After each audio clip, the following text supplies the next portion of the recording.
Tole gaafa ganagaan nuti jecha waajjirri keenya waajjira kan gorsa waa'ee gaa'elaa kan erga eegalee yeroo muraasa keessatti garuu hojii bu'umsaa hojii babbareedaa hojjennee jirra. Qorannoo muraasa illee deemnee turre ji'a darbe keessa. Erga eegalee kaasee gaa'elli namoota baay'ee jeeqamaa jira. Olii kun baay'achaa jira maalidhaa jiran kuni namni hiikkaa gaa'elaa akka bare mul'isa.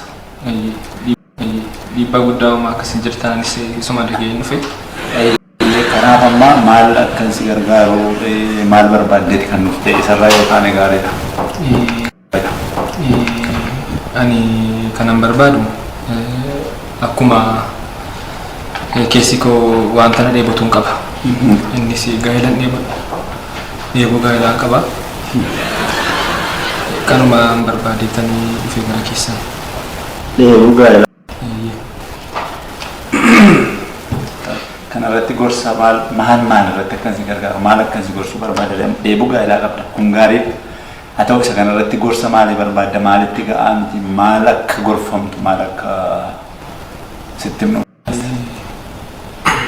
Ani ofii kooti alduree na barbaachisan hundumaa kanan xumuredha. Xumuree jira. Qophii hunda xumurtee jirti. Qophii hunda xumuree jira. Okay, fakkeenyaaf qarshii ga'aa jireenya ga'aa kan gaafa isheen dhuftu ittiin jiraattuun maal gootu hunda qabda? Qarshii hunda qabda? Qarshii hin qabu. Qarshii hin qabdu. Gara fuulduraatti nan qabaadha deemee yaada. Kan ittiin ishee geggeessitu yookaan immoo hooggansa ishee kan ittiin ta'u beekumsa bilchina akkasii qabda? Bilchina akkasii hin qabu. Waa'ee jaalalaa hubannoo qabda waa'ee jaalalaa irratti hubannoo maalii qabda? Waa'ee jaalalaa irratti hin qabu sas.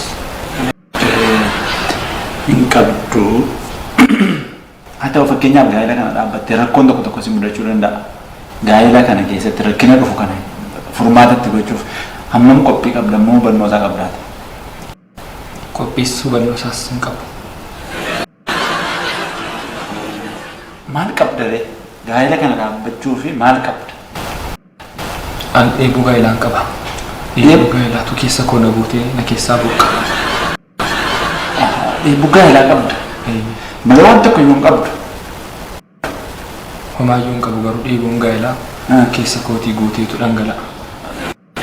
Jaallattee ta'a jechuun nama fuutu yookaan nama waliin gaa'ela dhaabbattu qabdaa waan qopheessite qabdaa? Qopheeffadhee. Nama akkamiiti? Keessatti ol bartan? Feesbuukii irrattan beeka. Feesbuukii qaama dhala nagarree? Suuraa isheellee badaa nagarree. Feesbuukii irratti hin beeka jaalallan isheef qabu guyyaa guyyaatti dabalaa dhufe. Kanaaf ani sadarkaa gaa'ela dheebochuu irrallee akkan ga'e natti dhaga'ame. Hojiinaa isaa taasistan irraa kan ka'e. Bareeddii maal isheetu sitti tole amma fakkeenyaaf fuudhuuf maal ishee sitti tole?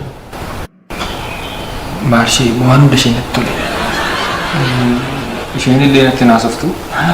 Egaa jaalalli immoo walitti haasa'uudhaan miti. Laayikii baay'ee qabdi, koomentii baay'ee qabdi. Baay'ee jaalladheera baay'ee. Jaalalli siif maal akkas akkam malaadhaa jirtu kanatti? Anuun beeku.